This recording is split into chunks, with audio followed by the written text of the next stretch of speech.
భారత వాతావరణ శాఖ అమరావతి కేంద్రంగా వెదర్ అప్డేట్ అందించింది. మరి ముఖ్యంగా భోగి, సంక్రాంతి, కనుమ ఎలా ఉండబోతున్నాయి, వాతావరణం ఎలా ఉండబోతోంది అనే అంశానికి సంబంధించి వెదర్ అప్డేట్ తో నేను మీ ముందుకు వచ్చేసాను. దానికి సంబంధించిన బిగ్ బ్రేకింగ్ న్యూస్ చూస్తున్నారు. Here it is on the screens of RTV. Breaking news చూస్తున్నారు వెదర్ అప్డేట్ తో. ఆంధ్రప్రదేశ్ లో సంక్రాంతికి భారీ వర్షాలు పడబోతున్నాయా? ఇవాటి నుంచి 3 రోజుల పాటు వర్ష సూచన జారీ చేస్తుంది వాతావరణ శాఖ. 5 జిల్లాలకు ఎల్లో అలర్ట్ జారీ చేయడం ప్రస్తుతం కాస్త ఆందోళన కలిగిస్తోందా మాట్లాడుకుందాం. దక్షిణ కోస్తా రాయలసీమని ప్రభావం ఉండబోతోంది.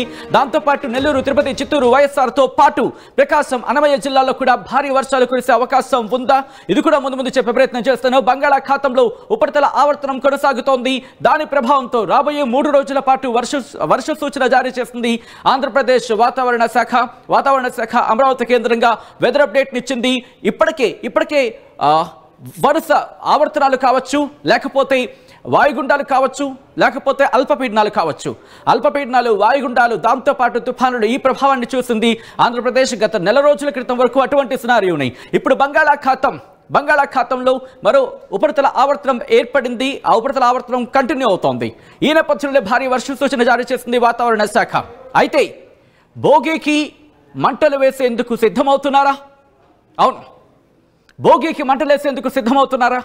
మీ ఆశల మీద నీళ్లు చల్లేందుకు బంగాళాఖాతం సిద్ధమని రెడీ అవుతోంది. మరి ఇటువంటి నేపథ్యంలో ఎటువంటి వాతావరణ పరిస్థితులు ఉన్నాయి? మరి ముఖ్యంగా 3 రోజుల పాటు ఆంధ్రప్రదేశ్కి ఎల్లో అలర్ట్ జారీ చేస్తుంది భారత వాతావరణ శాఖ. 12, 13, 14 అంటే ఈరోజు, రేపు, ఎల్లుండి భోగితో పాటు సంక్రాంతికి కూడా భారీ వర్ష సూచన ఉందా? లేకపోతే కేవలం వర్షాలైనా? ఉంటే ఏ స్థాయిలో ఉండే అవకాశం ఉంటుంది? ఇవన్నీ కూడా డీటెయిల్గా మాట్లాడుకునే ప్రయత్నం చేద్దాం. ఆంధ్రప్రదేశ్ వాతావరణ శాఖ ఏం చెబుతోంది? భారత వాతావరణ శాఖ అమరావతి కేంద్రంగా ఎటువంటి అలర్ట్స్ ఇస్తోంది? దాంతోపాటు ప్రైవేట్ సైట్స్కి సంబంధించి ఆ సినారియో ఎలా కనిపిస్తోంది? ఎటువంటి వాతావరణం ఉంది? ఎటువంటి వర్ష సూచన ఉంది? ఆవర్తనమైనా ఇది బలపడి అల్పపీడనంగా మారే అవకాశం ఉందా? అల్పపీడనం వాయుగుండంగా మారే ప్రమాదం ఉందా? ఆ వాయుగుండం తుఫానుగా పరిణమించే అవకాశం ఉందా? ఒకవేళ ఉంటే కనుక ఎలా ఉండొచ్చు? ఏ రోజుల్లో ఉండొచ్చు? ఏ మేరకు ఉండొచ్చు? అసలు ఎందుకు ఉండొచ్చా ఉండకపోవచ్చా? ఇవన్నీ కూడా ఒకసారి చూసే ప్రయత్నం చేద్దాం. ఇప్పటికీ అక్కడక్కడ కాస్త మబ్బు పట్టిన వాతావరణం మనం చూస్తున్నాం ఆంధ్రప్రదేశ్కి సంబంధించి. ఎందుకంటే ఉపరితల ఆవర్తన ప్రభావం మనకి క్లియర్ కట్గా కొన్ని జిల్లాలు అయితే మాత్రం కనిపిస్తుందనే చెప్పుకోవాలి. ఈ నేపథ్యంలో మీరు గమనిస్తే కనుక ఇదిగో ఆంధ్రప్రదేశ్కి సంబంధించి ఆ మ్యాప్ని మీరు ఇక్కడ చూస్తున్నారు. భారతదేశానికి సంబంధించిన మ్యాప్. అలాగే ఇటు తెలంగాణతో పాటు ఆంధ్రప్రదేశ్కి సంబంధించి మనకి ఇక్కడ కాస్త బ్లూగా మీకు కనిపిస్తోంది కదా. ఈ ప్రాంతం ప్రస్తుతం ఆ ఆవర్తన ప్రభావం అయితే మాత్రం కంటిన్యూ అవుతుందని చెప్పుకోవాలి. ఇటు తమిళనాడు కూడా భారీ వర్ష సూచన జారీ చేస్తుంది. ఆ రిపోర్టు కూడా మరి కాసేపట్లో ముందుంచే ప్రయత్నం చేస్తాను. ఆంధ్రప్రదేశ్తో పాటు తెలంగాణకు పెద్దగా లేదని చెప్పుకోవాలి. కేవలం ఆంధ్రప్రదేశ్కి సంబంధించి కొన్ని ప్రాంతాల్లోని ఈ ప్రభావం మనకు కనిపిస్తోంది. దాంతోపాటు తమిళనాడు మీద కూడా ఈ ప్రభావం ఉంది. సో ఇటువంటి సినారియోలో ఒకసారి నేను విజువల్ మీరు చూసే ప్రయత్నం చేస్తే కనుక ఇక్కడ సినారియోలో నార్మల్గానే మనకి కనిపిస్తోంది. సో వర్షాలు ఏమైనా పడే అవకాశానికి సంబంధించి కూడా మాట్లాడుకునే ప్రయత్నం చేసినప్పుడు ఇదిగోండి ఇక్కడ విశాఖపట్నం సంబంధించి అంత పెద్దగా మనకు కనిపించట్లేదు. కానీ ఇక్కడ విశాఖపట్నం దాటిన తర్వాత మాత్రం ఆ సినారియో ఉంది. దాంతోపాటు ఒంగోలు ఈ ప్రాంతాల కాస్త మబ్బు పట్టిన వాతావరణం మనకి కనిపిస్తోంది. ఇదిగోండి ఇక్కడ కొన్ని చోట్ల మాత్రం ఇలా ఆ బ్లూగా మీకు కనిపిస్తోంది కదా. మరి ముఖ్యంగా కనిగిరి కావచ్చు, లేకపోతే ఇటు నెల్లూరుకు సంబంధించి కొన్ని ప్రాంతాలు కావచ్చు, ఇటువంటి సినారియో మనకు కనిపిస్తోంది. సో ఈ నేపథ్యంలో విండి సాయంత్రం మీరు చూసారు. ఇప్పుడు జూమర్త సాయంత్రం నేను మీకు చూపించే ప్రయత్నం చేస్తున్నాను సినారియో ఎలా ఉండబోతుంది అనేది. ఇదిగో మీరు చూస్తే కనుక ఇది బంగాళాఖాతం. ఇది ఆంధ్రప్రదేశ్కి సంబంధించిన కోస్తా తీరం, చెన్నైకి సంబంధించి ప్రస్తుతం ఇక్కడ ఉపరితల ఆవర్తనం ఉంది. ఆ ప్రభావం మీరు చూస్తున్నారు. ఇది రాబోయే రోజుల్లో ఎలా ఉండబోతోంది నేను టైమర్ ఆన్ చేస్తున్నాను. సో చూసే ప్రయత్నం చేద్దాం. సో ఇక్కడి నుంచి అంటే ఈ రోజు మధ్యాహ్నం కాస్త ఇంపాక్ట్ చూపించే అవకాశం కనిపిస్తోందా? ఇంపాక్ట్ అంటే ఉపరితల ఆవర్తన ప్రభావం కాబట్టి కాస్త గాలులకు సంబంధించి మాట్లాడుకునే అవకాశం ఉంటుంది. ఆ తర్వాత రేపు అంటే భోగి రోజు కాస్త ఇటు నెల్లూరు, చిత్తూరు ఈ ప్రాంతాల మీద కాస్త ఇంపాక్ట్ చూపించే అవకాశం ఉంది. ఆ తర్వాత 13వ తారీఖుకి సంబంధించి కాస్త ఇంపాక్ట్ చూపించే మనకు అవకాశం కనిపిస్తోంది. ఇదిగోండి 13వ తారీఖు అంటే రేపటి మధ్యాహ్నం నుంచి ఈ ప్రభావం మనకి రాయలసీమ ఎక్కువగా మనకు కనిపిస్తోంది. ఆ తర్వాత దాదాపుగా నార్మలైజ్ అయ్యే అవకాశం కనిపిస్తోంది. తమిళనాడుతో పాటు కేరళ, ఈ కర్ణాటకతో పాటు ఇలా కాస్త ఇంపాక్ట్ అయితే మాత్రం మనకు ఉందనే చెప్పుకోవాలి. Oh my God interesting development. ఒక బహుశా దీనికి సంబంధించి మనకి క్లారిటీ రావాలి. శ్రీలంకకు సంబంధించి ఓకే మనకి ప్రమాదం లేదనుకోవచ్చు, ఎందుకంటే ఇది బంగాళాఖాతంలో ఉన్నప్పటికీ కూడా అరేబియా సముద్రం వైపు వెళ్ళిపోతుంది. మనకి ఈ ఉపరితల ఆవర్తనం గురించి మాట్లాడుకోవచ్చు. సో ఇది పెద్దగా కంగారు పడాల్సిన అవసరం లేదని అనుకోవచ్చు. సో ఏమైనా డెవలప్మెంట్స్ ఉంటే కనుక మాట్లాడుకునే ప్రయత్నం చేద్దాం. సో ఈ నేపథ్యంలో ఒకసారి శాటిలైట్ ఇమేజ్ చూపించే ప్రయత్నం చేస్తాను. ఇక్కడ మీరు చూస్తే కనుక ఇదిగోండి ఆ ఉపరితల ఆవర్తన ప్రభావానికి సంబంధించి మనకి కాస్త కనిపిస్తుందనే చెప్పుకోవాలి ఇక్కడ. సో ఈ ఇంపాక్ట్తోనే కాస్త మనకి వర్షాలు పడే అవకాశం ఉందంటూ కూడా చర్చ జరుగుతోంది. సో ఇక్కడ క్లారిటీ తీసుకునే ప్రయత్నం చేద్దాం. భారత వాతావరణ శాఖ ఏం చెబుతుందో చూద్దాం. ఆ తర్వాత జిల్లాల వారీగా ఎటువంటి సినారియో ఉందో నేను మీకు ఎక్స్ప్లెయిన్ చేసే ప్రయత్నం చేస్తాను. ఇక్కడ మీరు గమనిస్తే కనుక ఇక్కడ మీరు చూడొచ్చు A cyclonic circulation lies over southwest and joining southeast Bay of Bengal in lower tropospheric levels. Under its influence, light to moderate rainfall accompanied with a thunderstorm and lightning very likely at a few places over Tamil Nadu, Puducherry, Karaikal during 11th to 15th coastal Andhra Pradesh. ఇక్కడ mention చేయడం జరుగుతోంది. ఇక్కడ మీరు గమనిస్తే కనుక ఇదిగోండి ఇక్కడ మీరు ఇక్కడ నేను మీకు చూపించే ప్రయత్నం చేస్తున్నాను. ఇదిగో ఇక్కడ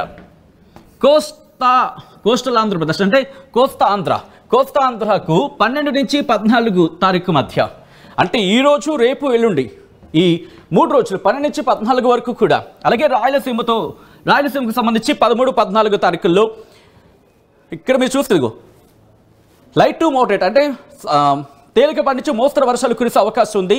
దాంతోపాటు ఉరుములు మెరుపులతో కూడా వర్షాలు కురిసే అవకాశం ఉందంటూ కూడా చెబుతోంది. ఎక్కడెక్కడ తమిళనాడు, పుదుచ్చేరి, కరైకాల్తో పాటు కోస్టల్ ఆంధ్రప్రదేశ్, యానాం, రాయలసీమ ఈ ప్రాంతాల్లో కూడా, దాంతోపాటు కేరళ సంబంధించి కూడా చెప్పడం జరుగుతోంది. మరి ముఖ్యంగా ఇక్కడ కేరళకు సంబంధించి కేరళ బేస్ మాహికి హెవీ రెయిన్ఫాల్ ఇచ్చింది. భారీ వర్షాలకు సంబంధించి భారీ వర్ష సూచన జారీ చేస్తుందని చెప్పుకోవాలి. Kerala Mahe during 13th to 15th January with isolated heavy rainfall likely over Tamil Nadu, Puducherry, Karaikal during next 5 days అంటూ కూడా చెబుతోంది. తమిళనాడు, పుదుచ్చేరి, కరైకాల్ నెక్స్ట్ 5 days అంటూ చెప్పడం ఇక్కడ ఆసక్తికరంగా మారిందనే చెప్పుకోవాలి. సో ఇటువంటి నేపథ్యంలో ఎటువంటి అలర్ట్ ఇచ్చిందనేది నేను మీకు చూపించే ప్రయత్నం చేస్తాను. ఇక్కడ అలర్ట్స్ ఇచ్చిన సిచ్యువేషన్ ఇక్కడ ఆంధ్రప్రదేశ్కి 3 రోజుల పాటు వర్ష సూచన జారీ చేసింది. ఎల్లో అలర్ట్ ఇచ్చింది. ఈరోజు కనుక మీరు గమనిస్తే 12వ తారీఖు 12వ తారీఖున మీరు గమనిస్తే కనుక ఎల్లో అలర్ట్ ఇచ్చింది. ఉత్తర కోస్తాంధ్ర అలాగే దక్షిణ కోస్తాంధ్రతో పాటు రాయలసీమకు సంబంధించిన కొన్ని ప్రాంతాలకి ఎల్లో అలర్ట్ ఇచ్చింది ఈరోజు. కానీ రేపు మీరు గమనిస్తే కనుక పూర్తిగా ఆంధ్రప్రదేశ్కి సంబంధించి ఎల్లో అలర్ట్ జారీ చేసిన పరిస్థితి. దీంతో పాటు మీరు గమనిస్తే 14వ తారీఖున అంటే ఎల్లుండు ఇటు ఆంధ్రప్రదేశ్కి సంబంధించి పూర్తిగా ఎల్లో అలర్ట్ జారీ చేసిన పరిస్థితి. సో ఈ నేపథ్యంలో ఆంధ్రప్రదేశ్లో ఏ ప్రాంతాల్లో వర్షాలు పడే అవకాశం ఉంది, ఆంధ్రప్రదేశ్ వాతావరణ శాఖ ఇచ్చిన రిపోర్ట్లో ఏ జిల్లాలకు సంబంధించి ప్రస్తావించింది అనేది నేను మీకు చూపించే ప్రయత్నం చేస్తున్నాను. మీరు గమనిస్తే ప్రకాశం నెల్లూరుకి ఈ రోజు కాదు రేపటి నుంచి 3 రోజుల పాటు వర్ష సూచన జారీ చేసింది. Thunderstorm accompanied with lightning likely at isolated places అంటే ఉరుములు మెరుపులతో కూడిన వర్షాలు కొన్ని చోట్ల కురిసే అవకాశం ఉందంటూ కూడా చెబుతోంది. ఎక్కడెక్కడ ప్రకాశం నెల్లూరుకి సంబంధించి రేపటి నుంచి 3 రోజుల పాటు అని చెప్పుకోవచ్చు.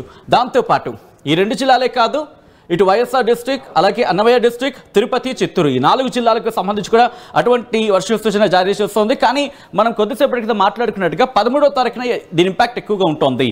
అంటే ఇది 14వ తారీఖున 14వ తారీఖున మనకి ఇంపాక్ట్ కనిపిస్తుంది. ఒకసారి క్లారిటీ ఇచ్చే ప్రయత్నం చేస్తాను.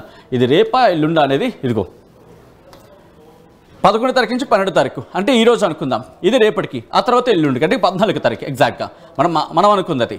అంటే 14వ తారీఖున మాత్రం కాస్త ఎల్లో అలర్ట్ ఇచ్చింది. అలాగే 14వ తారీఖున ఆంధ్రప్రదేశ్ మీద ఎక్కువగా ఇంపాక్ట్ చూపించే అవకాశం కనిపిస్తోంది ఇక్కడ. ఆ తర్వాత 15వ తారీఖున ఒకరోజు ముందు ఆ 2 జిల్లాలు చూపిస్తే ఒకరోజు తర్వాత తిరుపతి, చిత్తూరులో కనిపిస్తోంది. కానీ కామన్గా మాత్రం ఈ 4 జిల్లాలు ఆ 2 జిల్లాలు దాదాపుగా 6 జిల్లాలనే చెప్పుకోవచ్చు.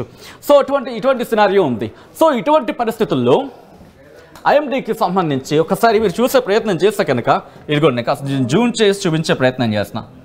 నార్మల్గానే మనకు కనిపిస్తుంది ఇక్కడ వాతావరణం అంతా కూడా దాదాపుగా నార్మల్గా ఉన్నప్పటికీ కూడా ఆ ఇంపాక్ట్ ఇటు ఆంధ్రప్రదేశ్ మీద ఆవర్తన ప్రభావం ఉంది అనేది కూడా మనకు అందుతున్న సమాచారం. సో ఈ నేపథ్యంలోనే ఒకసారి ఇక్కడ మనం చూసే ప్రయత్నం చేద్దాం.